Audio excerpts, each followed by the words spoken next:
All right. I hope you guys are fine. Welcome to today's lecture. We'll be dealing with trust. Trust is one of the most important section in advanced taxation, and it is actually one of the topic that is actually done at advanced level. So it's no longer done at undergraduate level, so it's very important. All right, so these are just prescribed readings for you guys. I expected, or perhaps it's prescribed that you read the legislation and also Silk 2024, but you may use even 2023 if you have 2023. Okay, then you just need to understand the legislation around trust, the formation and registration of trust. Also, you need to know that trust is a separate personality for tax purposes, meaning which it is treated as a person on its own. Also, you just need to know the principle of apportionment between trusts and beneficiaries. Who exactly are we referring to when we say the trust? Who are we referring to when we say the beneficiaries? Then who exactly also are we referring to when we say trustees? Also, then you've got to understand some unavoidance attribution provisions in Section 7. All right, let's start with the legislation then. What is a trust? So it's just a person or a trust, a beneficiary, and a representative taxpayer. You've got to know those definitions. You will find those definitions in section 1. But of course, guys, there is no way you will be asked to articulate or maybe outline these definitions. It's for information to know. So section 25B, but you don't have to worry about 25(2) capital B, capital A, and also 25 capital B to capital B. Section 7 also, you don't have to worry about other sections. But section 7C, this just outlines also the exclusions and also your section 7 capital D. So the formation then of an administration of the trust. So the trust then may be formed by contract, it may be inter vivos or by will, meaning which the inter vivos trust is a trust which is actually formed by people that are still alive for benefit of people, but this is not in terms of will. There may also be a testamental trust where a person on their death, then they create a trust. Perhaps maybe they say, remember, if your kids die, sorry, if you, in case you die, then the trust will be created, then that will manage your affairs on behalf of your kids. So there are parties then in creation of this trust. You've got the creator, then the creator might be a person or might be the donor, the circler, or maybe any person, or maybe the testator, meaning which is the person that is actually giving a testament on terms of their will. Then you have then the trustees. Trustees then, these are individuals that have a huge responsibility of making sure that the trust is actually operational because they take off the trust, they take decisions regarding the distributions of the trust. Then you've got the beneficiaries this side. Then you've got three persons here. You've got trustees that are like the board. You've got the trust itself in between. Then you've got this side, the beneficiaries. These are people that benefit from this trust. Remember, guys, we said there can be two kinds of trust. You can have inter vivos trust. It's a trust that you just create while you're still alive for different reasons. Then this side also, you may have another trust also, which is testamentary trust. All right, so this slide just deals with the formation of the trust. So this is where, of course, you've got the capital placed in trustees' hands. So, of course, you've got the people, that are trustees. You've got circle, the person that start the trust. Then you've got two trustee investment or manage the assets. So these are the trustees. Because remember, once the assets are transferred to the trust, then the trustee now that actually manages, these assets, manages all the affairs of the trust, then the asset generate returns, form of income. Remember, if, for example, the trust owns a property, that property might be investment property. What does that even mean? It means this property is generating revenues each and every month, if it's a monthly, kind of. But then it generates then up to the trustees, then they may actually distribute these benefits, maybe rentals or dividends to what? To the beneficiaries. So number four, the trust make distribution then of capital or income to what? To the beneficiaries. Remember, the reason for creating the trust, maybe three persons in a trust, very important. You've got trustees, or first of all, you cannot have trustees without a trust. So you've got a trust, you've got trustees, then you've got the beneficiaries of a trust. There are rights, of course, that should be established. They sometimes are called vested rights, sometimes according, if it's according to the will. So 50% of income shall be paid to my wife. That's an example. Say, for example, if I'm saying, look, I'm donating this property to the trust, it's fine. When I die, make sure that my wife gets 50% of the income from this, during her lifetime. All of the rentals, then income from property shall be for the benefit of my daughter. That's another example. So in that case, there's a vested right. The trustee or trustees then are empowered to determine when and to what extent income capital may be paid or to the benefit of the beneficiaries. This is called the contingent right. So the contingent right is different then than the vested right. The vested right is whereby it vests automatically because maybe of the will or maybe of the instruction of a person. But the contingent right, it depends contingent on particular thing. The income of the trustee shall be distributed amongst the beneficiaries such time and in such amount as the trustees in their absolute discretion may determine. That's the difference. As you can see, there is a huge discretion here given to the trustees to say they may distribute an amount anytime as long as there's an amount in a trust account. That's different now than an instruction saying the money will go to the wife automatically. So they are generally referred to as vesting trust or discretionary trust. As I said to you, vesting means it vests automatically, maybe because when the man dies or maybe the donor says the money shall be given to the so and so, there is an instruction.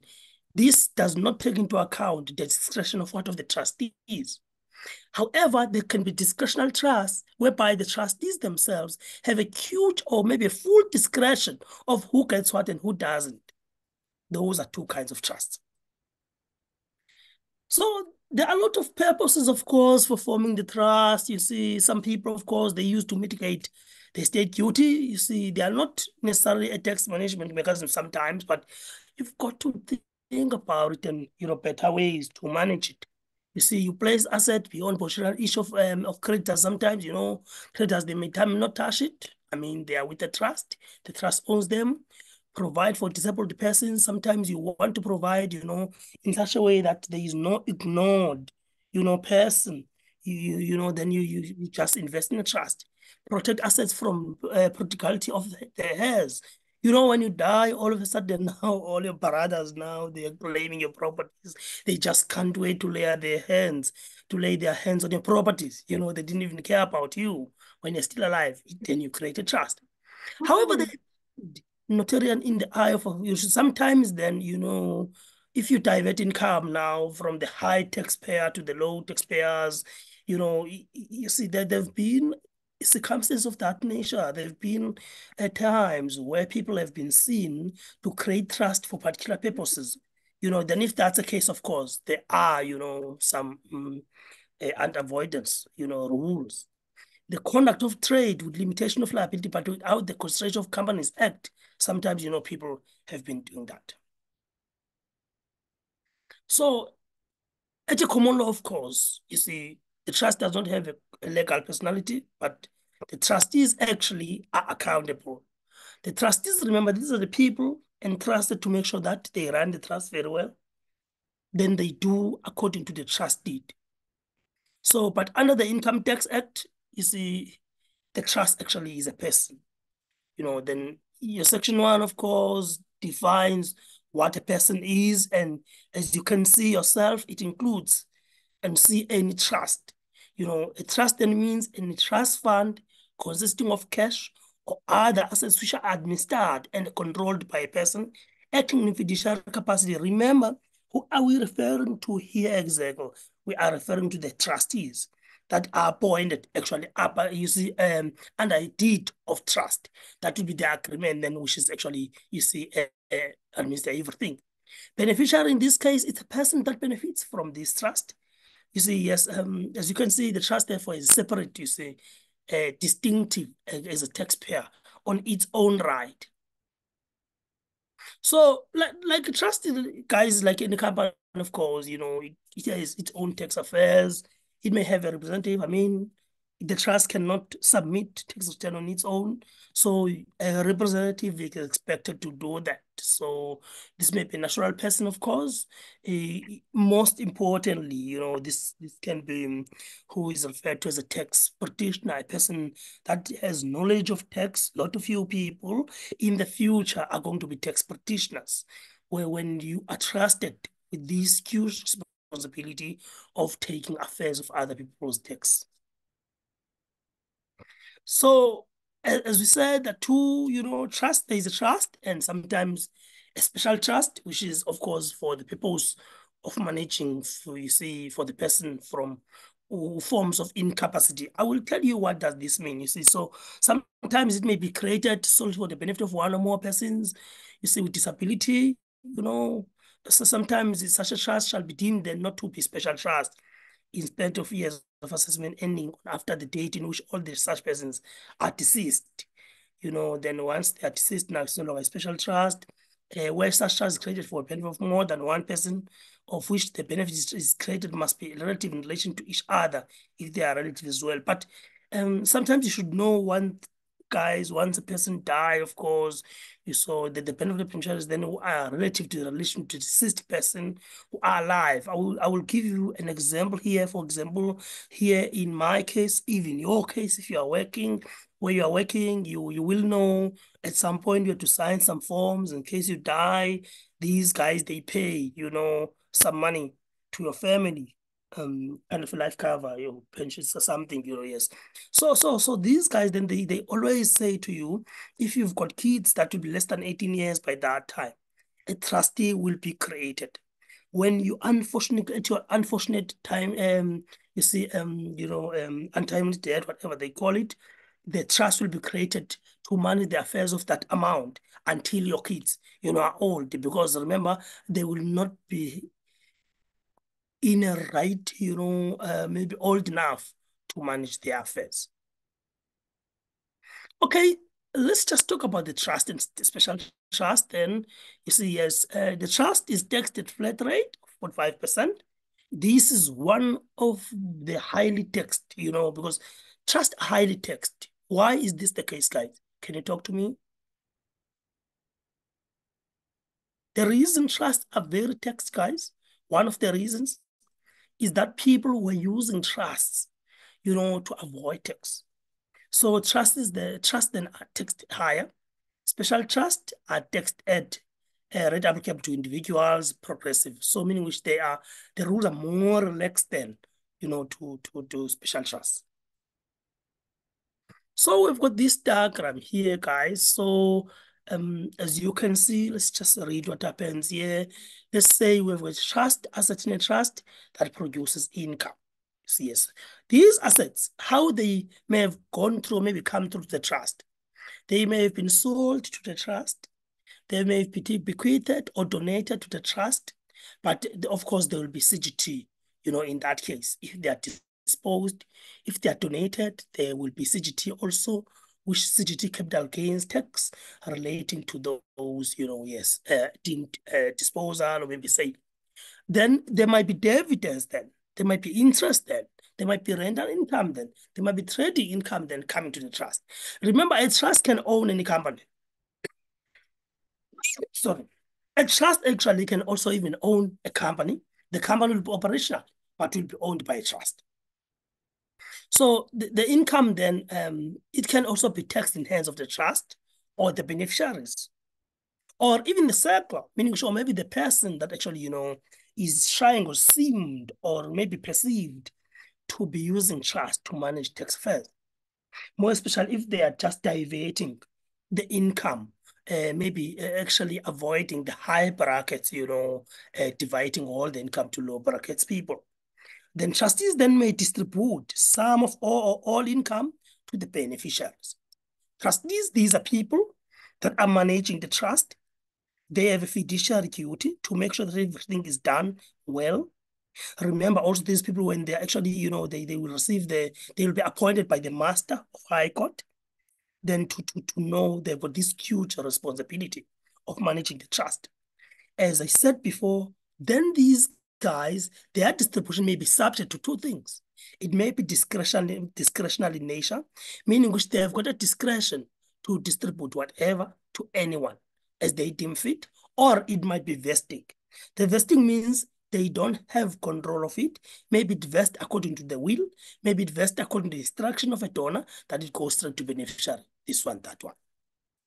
All right. Then we've got a legal relationship. Then let's just talk about income flow. So you've got a circular, you've got the trustee, you've got beneficiaries. Yes. So what happens then if you've got assets? Then the assets. Maybe how do we determine when the inflow should be taxed? No, we need to know on whose hands should it be taxed. Should it be taxed in hands of the beneficiary or in the hands of the trust?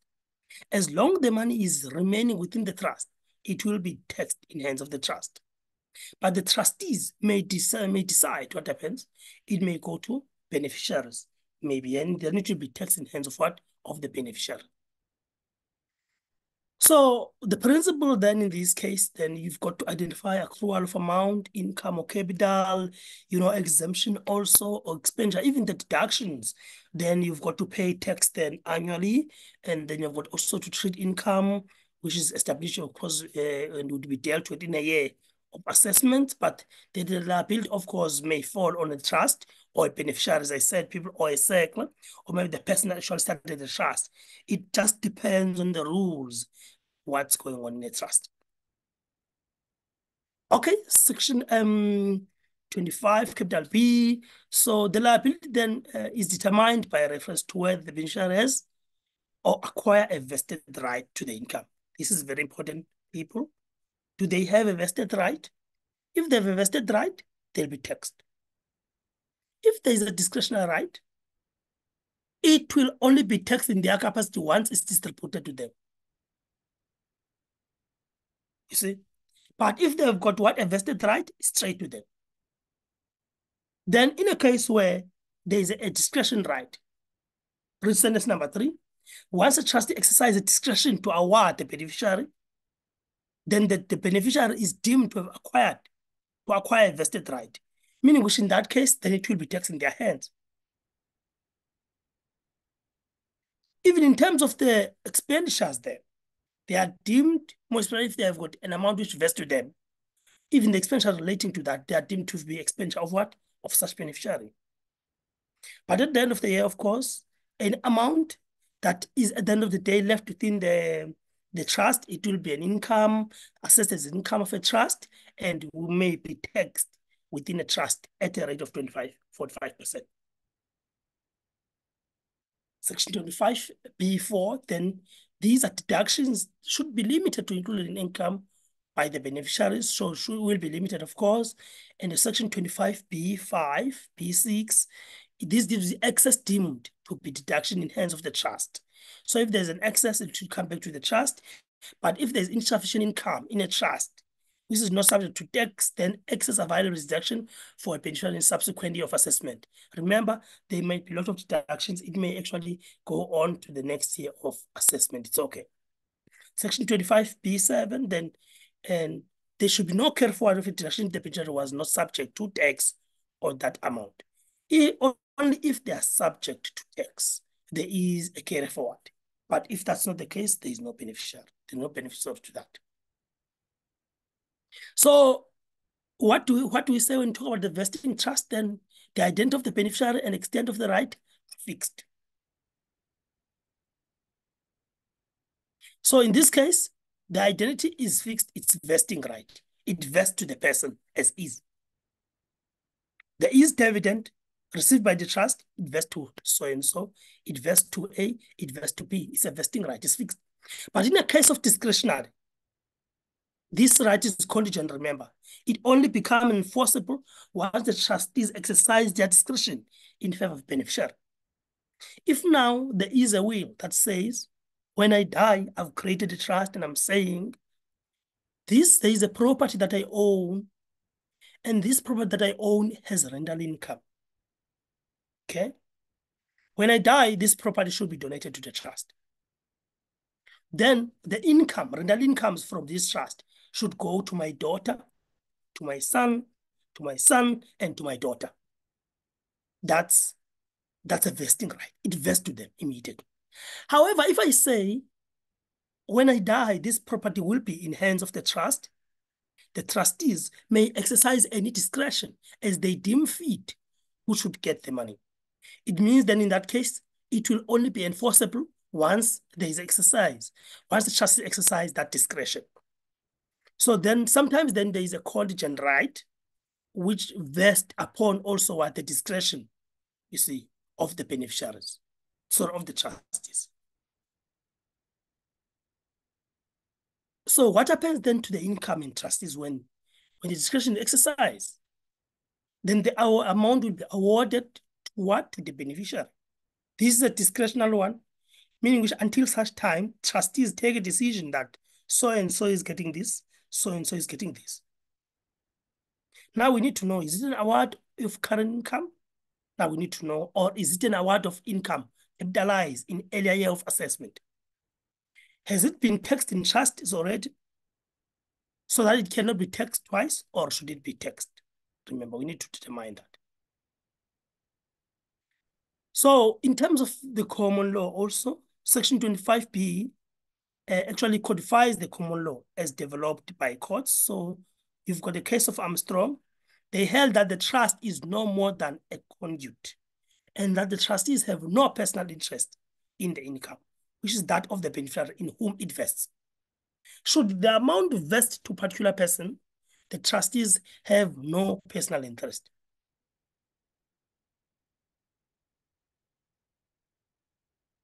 Then we've got another case of Armstrong, where they held that Armstrong principle applies equal to income award in the case discretional. In addition that prior to such award, income derived by the trust does not lose its original character as dividend interest. So what they were meaning actually here, remember guys, I've made an example. I said in my example, I've got a house that I own.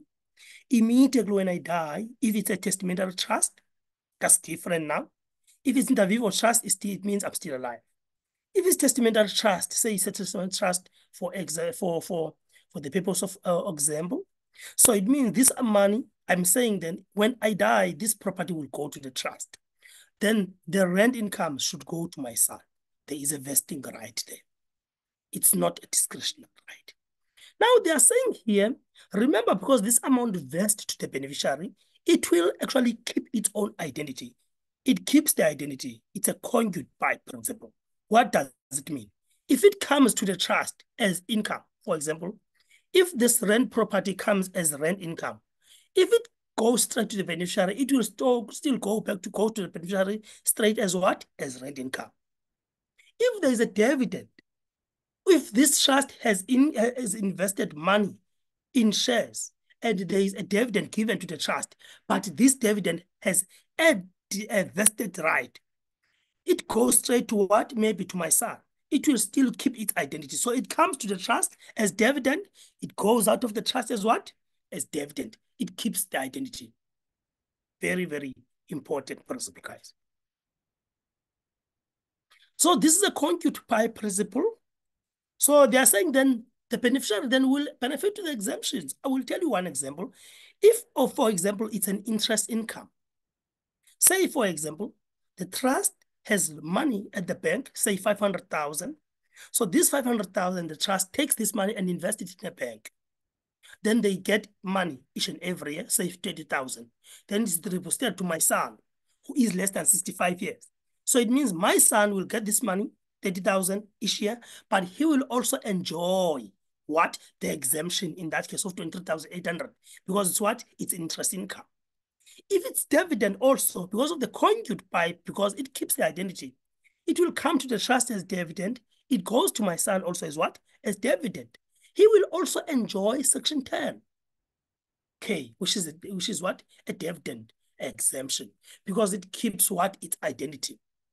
So, but Section 2 denies in respect of local dividends, derived by non-residents. If now it's non-residents, all those things, then there are things that are actually not, allowed. And also remember, once the dividend or interest is given as annuity, it's no longer guaranteed the exemption.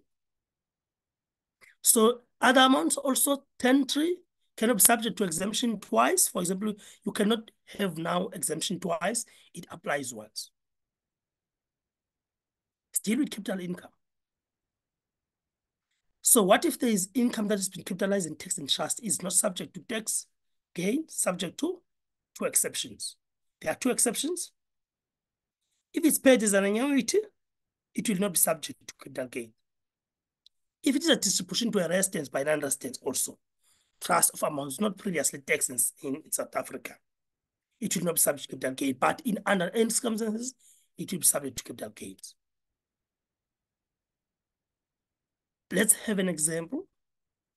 We've got the AP trust is a testamentary trust. What does that mean? It means it's a trust that is created because a person has passed on. It's not inter vivos trust, it's testamentary trust, which is directed to distribute not less than 25% of its net income to a sole income beneficiary, Mr. Z. During the 2023 of assessment, AP earned 100,000 of income and incurred 40,000 worth of expenditure. Determine the normal tax consequences for AP Trust and Mr. Z in the 2023 of assessment. You may assume that the minimum distribution was made, which is 25%. That was what? The minimum. Okay. Now, in this case, we're going to have the income statement of the trust. So as you can see, we've got income of 100,000, guys. We go back here, they said to us, there was 100,000 during the year 2023 year of assessment. The trust earned 100,000 and incurred 40,000. Now, if you go here, we see the 100,000. We're happy about that. We also see the expenditure and the net income of 60,000. Now, distribution to a beneficiary, they said there must be a minimum of what? Of 15,000. Indeed, it was distributed. Then there was an amount that was retained in a trust. As what? Which is 45,000. Which will be taxed at 45%. That's why, guys, when you create a trust, I know you people, when you get rich, you will want to create trust for different reasons, and it's fine. But you need to make sure that whatever is left in that trust will be taxed in hands of what? Of the trust. And the trust is taxed at 45%. So that's why you've got to think about it. You've got to find ways, to make sure the money is distributed at the end of the day. Because if it's not distributed, it's going to be taxed highly, and you're not going to like that. Taxable income of a beneficiary, we're going to have an amount that he received. So as we see, share of deductions. So in the share of deductions, you're just going to allocate how much did he receive, which is 40,000. Then we've got taxable income, which is 15,000 appropriate increment rates. Yes, but the retained in the hands of trust will be 45,000.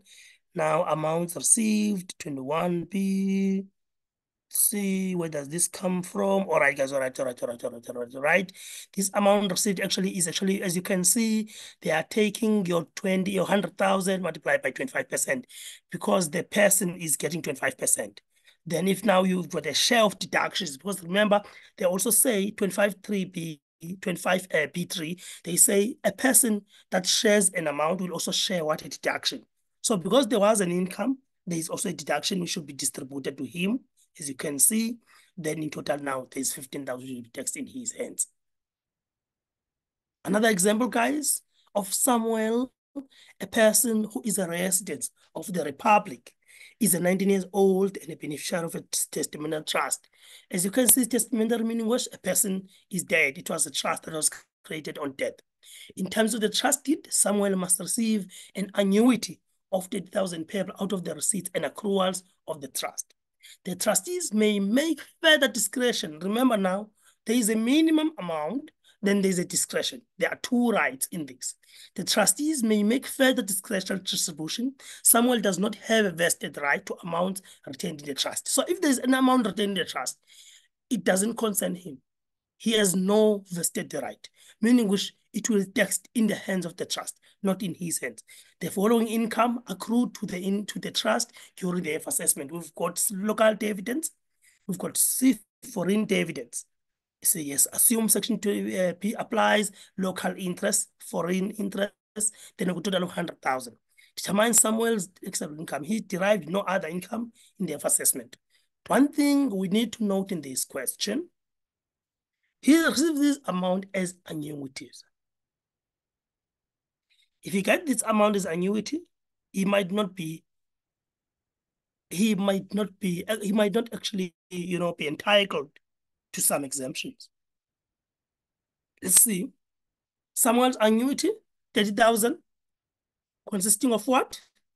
They consist of 30,000, then they actually, in these cases, you can see, because you are told where the amount came from. So they kind of, then 35% of that came from local dividend, other came from foreign dividend, another came from local interest and foreign interest also, which was 3,000 to make the 30,000 rent. Now, local dividends, exemptions. Why, guys, do we not have exemption for local dividends? It's because the amount is given to him as what? As annuity. Should you be given a dividend as annuity, you don't qualify for exemption. Foreign dividends, there is exemption 10p, which is 25 over 45. If it's a natural person. Local interest also qualifies for that, but up to 23%, then up to the allowance, which is 7,000. You cannot have now an exemption, which is more than the money. Then foreign interest is nil, then taxable income is 7,500. Attribution to the trust income. So the trust, of course, as I said to you, may be used, as mechanism to divert income from higher tax rate to lower or exempt taxpayer. People can do that. It's easy sometimes to do that. Provisions may have been enacted to enable the income to be attributed back to higher tax rate. There are provisions in the Act. The Act is very specific. They do not like that. They see that this trust is created purely to avoid tax. They are not happy about that. And they don't, they just make sure they create provisions. So you are going to find these provisions in Section 7, and also the override is the application of 25p, and expressly, subject to the tax is subject to Section 7. So in terms of what's examinable, you need to know the provisions attributable to income derived by a trust, also to the person who made assets available to the trust, the donor. If you make an asset available to the trust, you are the one making the asset available to the trust. If that is the case, then you are the donor. But if you've got some provisions also, if then there are requirements that are made to those subsections, then even the donor may actually be taxed. So some of these things, of course, may be donation, settlement, or other dispositions, diversion of income, power to direct diversions. Sometimes, remember, guys, let's say now I've got other kind of piece jobs. So maybe I'm an audit committee member. I just say, no, don't pay me. Just pay the amount straight to the trust. Then I know on the trust, it goes straight to my son. Then my son is taxed on what? 18%. Instead of me being taxed on what? 45%. You can see I've diverted my income for the tax benefit. So then what is a donation? You see, then is when, you become you are the person that you've got the spirit of giving, then as you can see, it's actually self-explanatory, but see, it's when it's made for the sense of, liberatory, giving something, getting nothing in return. When you're that generous person, when you're in a generous mood, you just can't stop giving people. You just can't wait to stop giving. Then that's a donation. It may be avoided, of course. You see, it may be charged less, but also may be sold to trust at full value, but on interest-free loan. Sometimes you find that they say, okay, it's fine, I'm selling this building to the trust on an interest-free loan. Once there's that interest-free loan, SARS is saying, what is this now? Why is this interest free? Or maybe it's an interest below the market value. Then SARS will say, this is then a donation. I'm donating that part of interest to the trust. So we've got some cases, of course, where we've got just lost shares in interest-free loan account to a company in which his children and himself were the sole shareholder. So SARS sought to include the dividends earned by the children in his hands in terms of Section 7.3. Section 7.3 states that if it's a child that is a minor, if you've got a minor, then the beneficiary is a minor, then you will be taxed in your hands. Court held that not changing of interest was a donation for Section 7, but not subject to donations tax. So other dispositions, for example, cannot refer to all other forms of transfer, but must be interpreted. You need to get the context of what is it exactly. It therefore implies that a disposal which contains appreciable elements of graciousness or liberty, transfer of shares, for example, those things also, they may not necessarily, be deemed to be donation. The failure also to levy interest on a loan account may be regarded as what? As donation. As I'm saying to you, if I'm failing to charge an interest, they are going to go and look at the market related interest and say, okay, it's fine. You didn't charge, what do we call that? A donation. An allocation of dividends, income had to be made between amount of the loan and amount you see of the interest not charged. You need to know what's going on. So also, what we talk about income then is defined, but you see, the court was very specific that, the court should not have its defined, meaning. For example, in a case of Simpson, where they found that equivalent to Section 7, income should be determined as a person profit or gain. Does a person profit or gain on that? Then, yes. But of course, deductions are taken into account in that case. So exemption also must be taken into account. Then it should also accrue by reason of donation. It should accrue to me as a beneficiary by reason of donation. There must be donation or disposition or gratuity. Diverse confusion income to another person. For example, as I said to you guys, say I'm in an audit committee, I'm saying, no, look, guys, you pay all the money to the trust. I don't care. I put my claims, yes, you can see. But they are saying here very specific, there must be a relationship, a causal connection or relationship between the donation, settlement, or other disposition and income that is received by this person. And who is this person? If there's that causal, it's fine then. In a case of Commission of Inland Revenue versus Whedon, then they said the donation, settlement, or other disposition must be the real efficient cause of income being received. Now, as you can see, if I'm saying I'm actually diverting my income, I'm saying, no problem, man, pay all my income, you pay all my salary to my wife. See, if that's the case, I'm that kind of person, it's fine. Then, but that's called donation. So if then there's this income derived because of this donation, this act of me being, so much of a good man, if we may put it that way. The donation then settlement others must also cause the income to be enjoyed. Now every month, now I work this side. My wife is busy enjoying. They just paying directly to my wife. You know what's going on. If that's the case, then the person is enjoying. In a case of village, then there's a village principle where there are two trusts for two of his children, then who were minors. So Mr. Woolage then sold shares at their market value on an interest-free loan account to the trust, right? The issue was whether the sale of shares constitute a disposition of the purpose of Section 3. Because one of these kids of them in terms of village. So let's look at the court held that the sale of shares at full did not constitute gratuitous disposal. Because remember, these shares were sold at market value, but the failure to charge interest. We are told in this case that the shares were actually sold free of charge. It's also interest-free. So if it's an interest-free, then the failure to charge interest then, yes, by trust amounting to continuing donation. So there is a donation carrying on. So where the income accruing from the donation exceeds the interest then forgone, the Section 7 will apply. Limited the interest forgone. What does Section 7 mean? It means it will be taxed in his hands. When no income accrues in particular year of assessment, the donation of interest is carried forward to the following year of assessment.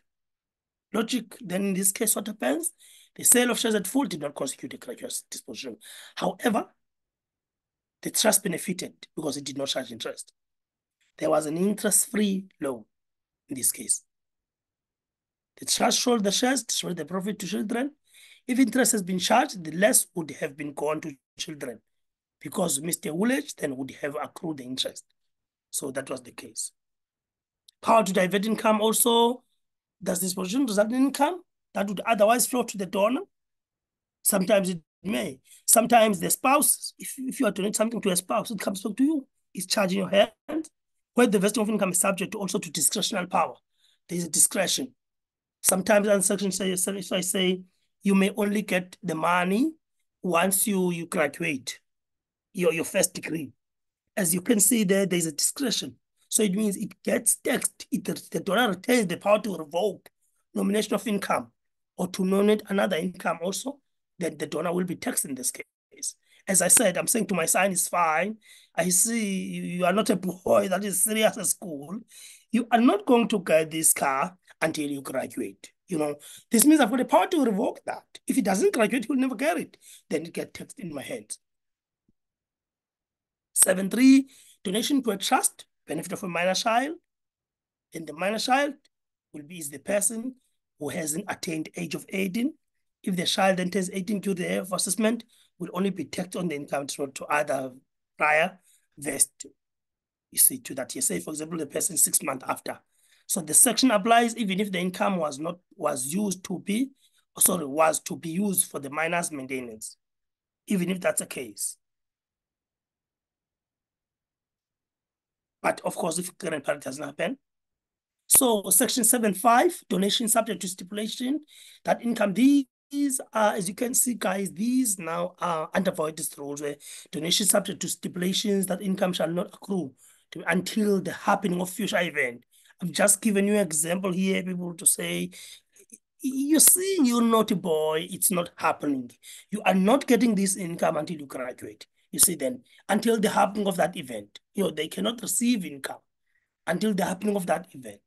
Now it gets taxed in the hands of the donor until that condition is met. Donation to discretion trust falls in the category since the exercise of discretion also may cause that to be the event of the trust. That's a discretionary trust. But you should note that this section is that income retained in discretionary trust as a result of donation is taxed in the hands of the donor. In this case, if the amount is retained, this is since the event which is considered there exists a discretion. Remember, guys, even if the amount is retained in the trust, it will be taxed in my hands. Why? Because I'm the one that's actually have put that discretion. That's just section 7.5. So what this means, the happening of event, it may be fixed. For example, until you are 18 years old, until you get a degree. Also, it may be contingent. Hey, look at this. When South Africa wins Cricket World Cup, when will be that? It just means that person will never get money. When Bafana wins World Cup, you see, but there can be those things. Should she marry? There are people, you've seen also even in movie where they say, even the will, you can only get something from the will once you get married. See? So in a case of Commission of Inland Revenue versus Sadly, then they found that the exercise of discretion by trustees to award income constitute an event. So it is an event. So as much as there is that discretion, it is in a discretionary trust, meaning which is an event. So it falls within this section. Section 8, 7.8, if an amount accrues to or is received by non-residents as a donation by a resident, in such a case, the income is deemed to accrue to the resident's donor. If now I'm here in South Africa, I'm donating something to someone else in another country, it's fine, it's fine, it's fine. They don't care, it's fine, it's my right, it's my asset, but I will be the one that will be taxed. But of course, they say if it's a public benefit organization, it does not apply. Let's deal about this free interest loan. Mr. G created a discretionary trust on 28 February 2019 by selling an investment property at its market value. So it was not a donation. He sold it at its market value, 20 million, to the trust. The purchase price was settled by an interest-free loan. Now, the element of interest-free loan is the donations tax. The element. And it might actually be required to pay 20% of that to SARS element. Trust earned gross rental of 2 million and incurred 500 of tax deduction expenditure. Mr. G's minor daughter, and remember it's a minor, once a minor 7.3 applies, and major son are beneficiaries, but none of them have vested right to the trust, so meaning which is a discretion right. SARS considers 6.5% interest rate to be market-related interest rate. In these cases, you can see we've got 6.5 interest, which should be taxed in hands of what? Because it's a free interest loan. For the minor, it will be taxed in the hands of Mr. G. Calculate the taxable income for the relevant parties. Let's look at this case. So the disposition element of 1.3 in terms of the woolage principle, what does this mean? It keeps the identity. So in this case of in case of also of a woolage also, where we say the free interest loan, woolage principle, the free interest. So we need to take into account the interest free, which is 1.3. Of the 1.5 net income of the trust, disposition element will be taxed in hands of what? Of Mr. G. Then the balance of 200,000 will be taxed in the trust.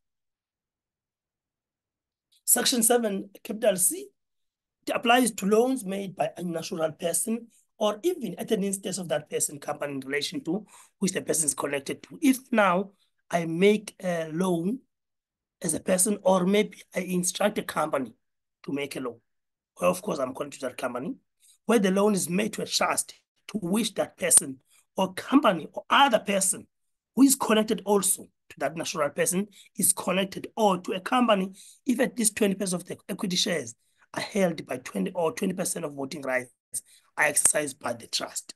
Now let's look about this. This section then states that if a natural person is connected, subscribe for preference shares in another company which is held 20% of a trust, remember this case, which is connected to the natural person or company who made the loan at the instance of a natural person, then the proceeds from the issue of shares are deemed to be loan and any dividend paid is deemed to be interest. But this rule, perhaps this principle has to be met, all these 20% principle. If the loan is granted by common to a trust at the instance of a natural person, it is deemed to have been made by the natural person. If at my instance, I'm in a company, I say, let's give a loan to the trust. At my instance, it's deemed to have been made by me. So 7C3, where then section 1 then applies, the natural person is deemed to have made a donation to the trust on the last day of the year of assessment. Then the amount of the deemed donation then is the difference between interest incurred by the trust and interest calculated, which is official interest rate. 7C2, there will be no deductions on losses or allowances of capital losses, which can be claimed in respect of the loans, which we actually dealt with, we referred to in section 1, in the event of disposal or waiver of a loan. In case there is a waiver of a loan, remember, as time goes, sometimes there may be waiver of a loan. We did speak about that.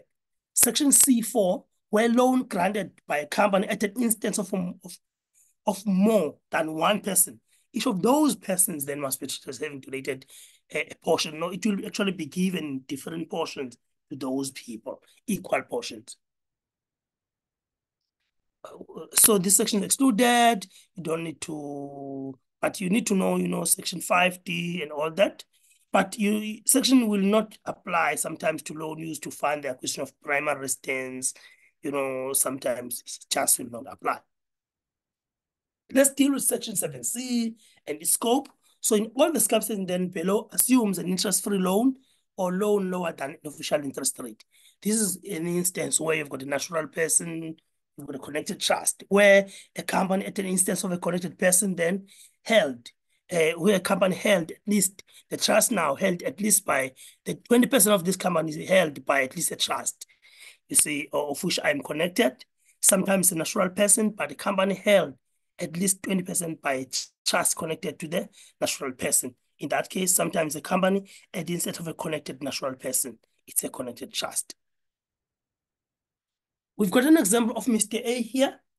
who sold the shares at their market value for 5 million to AB Trust on a loan account on 28 February 2022.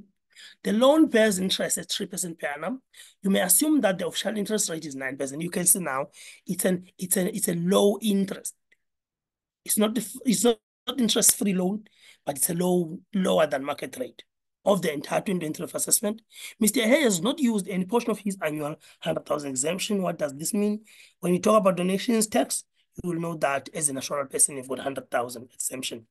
Mr. A's son is a beneficiary of the trust. Now you can see there is a relationship here. Required. Calculate donations tax implication for Mr. A in his 2023 assessment. As you can see, ladies and gentlemen, there is 5 million that given to the loan. If we talk about the interest, talk about is charging 3% instead of 9%. So it means it will be 6% of what? Of 5 million. Then we'll have to talk about that. That is actually a donation that's actually given to, to this organization. Then that 20% of that should be paid to SARS donations tax. However, subject to 100,000 exempt because he's a natural person. Now, is connected to the trust, then so has made the loan to the trust, and in terms of Section 7, a donation has been made on the last day of the year. So as I said to you guys, we're going to have 6%, which is 200,000. Donations tax of that is what? Is 40,000. Why do we deduct 100,000? He is a natural person. He is entitled to donation of 100,000. So then, in terms of Section C, C capital A, 1 capital A, if a person then acquires a claim to an amount owned by a trust, is contemplated in Section C, that other person is deemed to make a loan to the trust, which is affected from the date of acquisition, of course, and also if that other person is not connected to that person. We've got an example of Mr. V here. He creates a trust by advance of 2 million. He gives the trust 2 million to the V. He calls this trust. It's a VF trust on this September or 3rd August. The amount constituted a loan to be repaid by the trust, and the loan was interest-free. Now, what is the element of interest fee in this case? What does it mean? It's a donation, because it's a gratitude. It's a gratitude, or disposition, which is giving free of charge to the trust. So it means he must be taxed the donations tax on that difference. So Mr. V's daughter is a beneficiary of the trust. You can see is also called the beneficiary. On 3rd September, Mr. V sold 50% of the loan account to his sister, Mary, for which Mary paid 1 million. So he sold. So remember, he was owed by the trust 2 million. Now, the trust no longer owes him because his sister. Yes. Now it means the trust owes 2 people, owes the sister 1 million, and also owes him 1 million. You may assume that the official interest rate was 9%.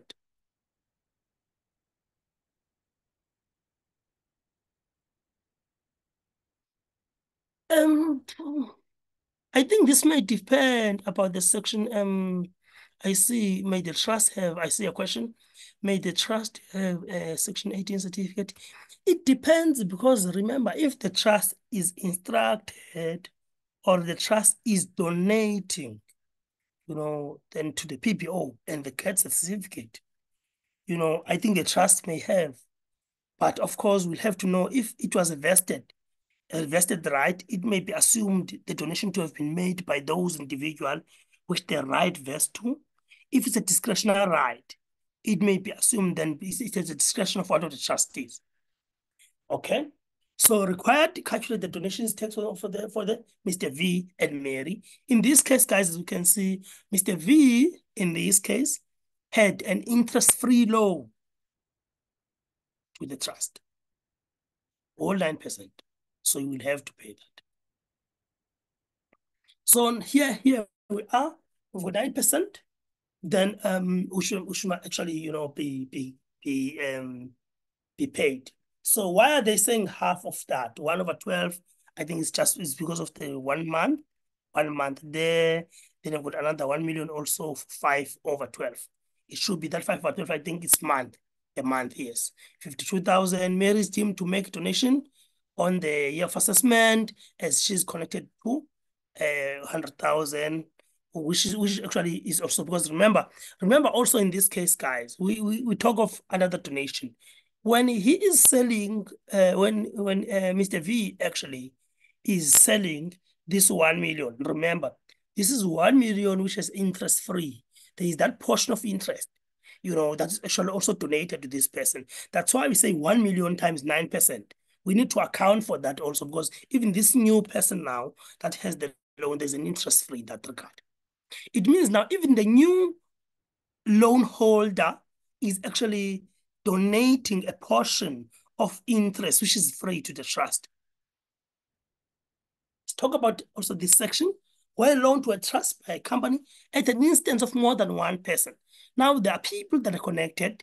They are actually having an instruction or something to make a loan to the trust. To the company give rise to deemed donation. The deemed donation must be apportioned based on the ratio of equity share of these people. Say, for example, it's me and my brother. We own a company. We are related to the trust. We're at an instance of us. We are saying the company must give the loan to the trust, which is free interest.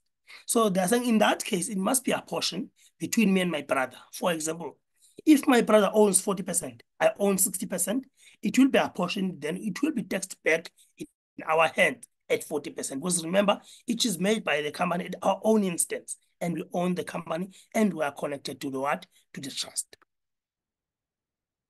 The provision then of this section then could be avoided, of course, by the person if they subscribe to zero coupon preference shares in any company in which the trust holds more than 20%. But now they should know that it should be 0% coupon. The effect would be the same as interest-free loan, but with effect from 1st Jan, where a person subscribed for interest-free for preference shares in a company in circumstances where would have applied if the sufficient amount have been advanced as a loan. Then there are these things. The sufficient amount is deemed to be a loan, and any dividend of foreign then is deemed to be interest in that case. So that's very important. Even though it's preference shares, but it's deemed to be a loan, then it deems to be interest. Trust and trust beneficiaries. So when you talk about para 8, so subject then to rules, of course, of para 68, para 1671. So where a capital gain is determined in respect of vesting of a trust, of an asset to the beneficiary sometimes. So then in that case, it must be discarded in a trust and must be taken into account in the hands of the beneficiary. This is what happens now, ladies and gentlemen. If the trust, for example, is selling a property, say the trust owns 5 houses, let's say flats. These flats are generating income. Then so and so, say for example, my son has a vested right to those income. When the trust decides to sell this flat, instead of the capital gains taxed in hands of the trust, they will be taxed in the hands of my son, who is the beneficiary. This is what it says. So it will be disregarded in hands of the trust, however, will be taxed in hands of what? Of the beneficiary. Your para AD, where a capital gain arises in a trust in a year of assessment, during which a beneficiary who is a resident has a vested interest or acquires a vested interest. Remember, you can acquire a vested interest immediately when the right has been exercised. Meaning at the end of the day, the money is not left, the capital gain profit, in a trust. However, it is within the discretion of the trustees given to you. Then now you've acquired a right, a vested right. In the capital gain, but not to the asset. The portion of the capital gain so vested that it must be disregarded in a trust, meaning which the trust will not be, but it will be taken into account in the hands of the what? Of the beneficiary, of whom the asset was disposed of, maybe was disposed for. I hope this is clear, ladies and gentlemen. If there is a vested right in this case, it will not be taxed in the hands of the trust, however, to the hands of the beneficiaries. Remember, the vested right means you're going to have vested right. But sometimes it's a discretion right, but once now the discretion has been made by the trustees and it goes to you, it takes in your hands. Para 81, of course, says despite that para 38, then if a person's interest in a discretion trust must be treated as having base cost of nil. Then in this case, the base cost will be treated what? As nil. So para 82 they say that where a beneficiary of a special trust, we said special trust is made specifically for special circumstances. Sometimes one example is that when I die, my kids, because they're still very young, they're less than 18, then the trust is created. Maybe there is a disabled person, maybe there's a person who is incapacitated who must benefit, then the trust is created as a special trust. And special trusts are taxed on a table, tax table like individuals, while the trust actually are taxed on 5%. So they are saying in this section, where a beneficiary of a special trust dies, say for example, I've got a son, when I die, then because he's still young, then the trust is created on his behalf, but he dies, what happens? That trust must continue to be treated as a special trust for the purpose of this schedule, of age schedule, until the early of disposal of all assets held by the trust, or 2 years after the date of the death of that beneficiary. This is one of the most important provisions. Thank you very much, guys, for attending today's session. I enjoyed the lecture, I don't want to lie. They say the only thing that hurts more than paying an income tax is not having to pay an income tax. Guys, what does that even mean? The only thing actually is not having to pay the income tax.